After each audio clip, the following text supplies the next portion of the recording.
오늘의 말씀은 누가복음 12장 49절부터 59절 말씀입니다.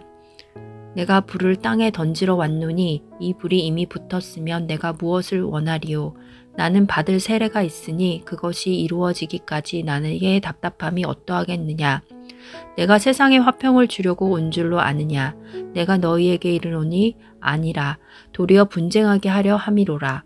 이후부터 한 집에 5사람이 있어 분쟁하되 셋이 둘과 둘이 셋이 하리니 아버지가 아들과 아들이 아버지와 어머니가 딸과 딸이 어머니와 시어머니가 며느리와 며느리가 시어머니와 분쟁하리라 하시니라.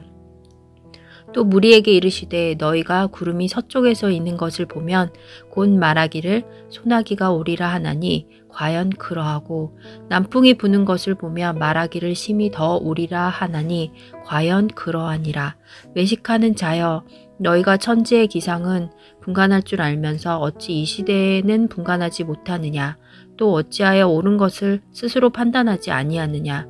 내가 너를 고발하는 자와 함께 법관에게 갈 때에 길에서 화해하기를 힘쓰라. 그가 너를 재판장에게 끌어가고 재판장이 너를 옥졸에게 넘겨주어 옥졸이 옥에 가둘까 염려하라. 내게 이르노니 한 푼이라도 남김이 없이 갚지 아니하고서는 결코 거기서 나오지 못하리라 하시니라. 아멘. 오늘 본문을 통해 예수님께서는 3가지를 말씀하셨습니다. 49절에서 내가 불을 땅에 던지러 왔노니 이 불이 붙었으면 내가 무엇을 원하리요. 그리고 51절에서는 내가 세상에 화평을 주려고 온 줄로 아느냐. 내가 너희에게 이르노니 아니라 도리어 분쟁하게 하려 함이로라. 58절에서는 내가 너를 고발하는 자와 함께 법관에게 갈 때에 길에서 화해하기를 힘쓰라. 불, 분쟁, 화해에 대해서 말씀하셨습니다.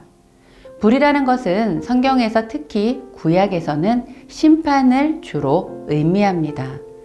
불로 세상을 심판하시겠다라는 말씀 중에서 유황불이 쏟아져서 멸망당한 소돔과 고모라 사건이 있습니다. 지옥에 꺼지지 않는 불도 있고 그래서 주로 불은 심판을 상징합니다. 그런데 누가복음의 저자 누가는 이 불 이미지를 성령님하고도 연결을 시킵니다. 심판과 성령이 서로 다른 것이 아니라 같은 것이라는 것입니다. 누가가 쓴 사도행전 2장 3절을 보면 불의 혀처럼 갈라지는 것들이 그들에게 보여 각 사람 위에 하나씩 임하여 있더니 이후 기도하던 모든 이들이 다 성령의 충만함을 받았고 방언을 하게 됩니다. 불을 성령 사건으로 묘사를 했습니다. 예수님은 성령으로 우리를 불 지르려고 오셨고 성령이 곧 심판입니다.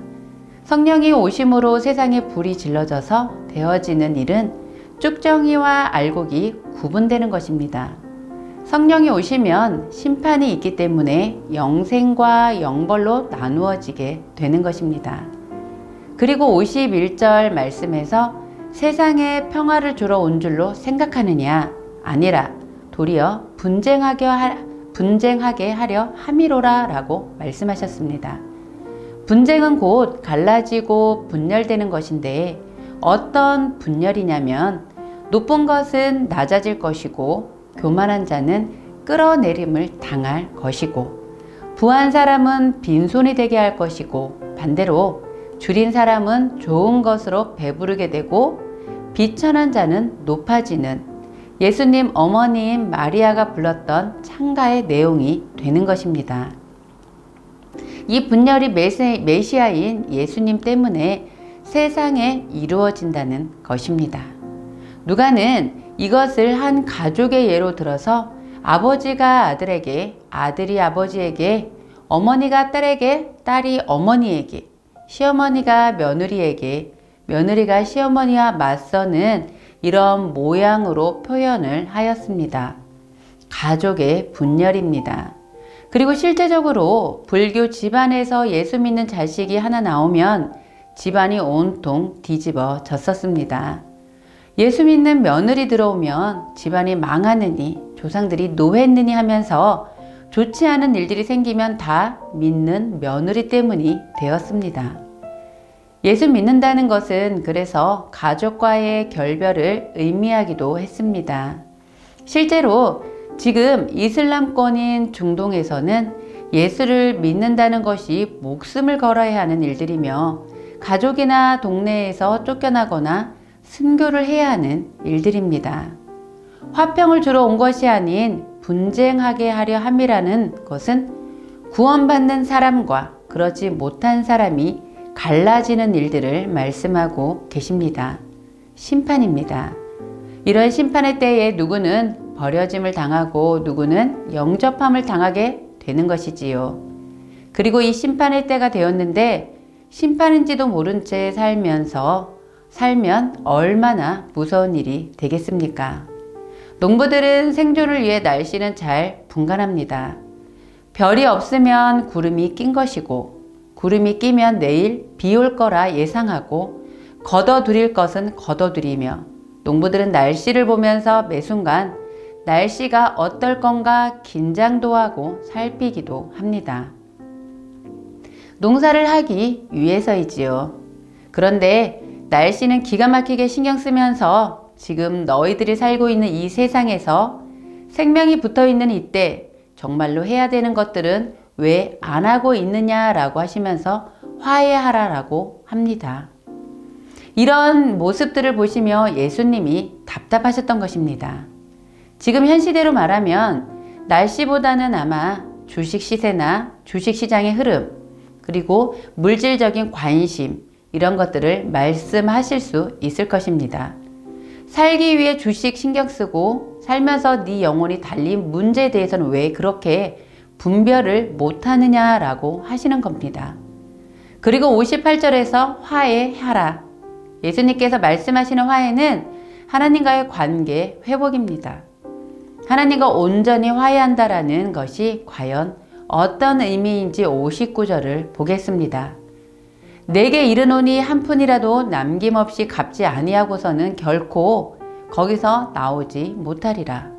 우리가 형벌을 받고 감옥에 갇혀져 버리면, 즉 지옥에 갇혀져 버리면 우리 죄를 다 갚기 전까지는 나오지 못할 것이다 라는 것입니다. 그러나 그 죄는 절대로 갚지 못하는 죄입니다. 그런 죄인인데 예수님은 우리를 십자가를 통하여 하나님과 화해시켜 주시고 구원해 주셨습니다. 그 놀라운 은혜, 그 말로 다할 수 없는 값진 은혜, 거기에 대해서 우리가 어떻게 반응하고 살아야 되는가를 고민하셨으면 좋겠습니다.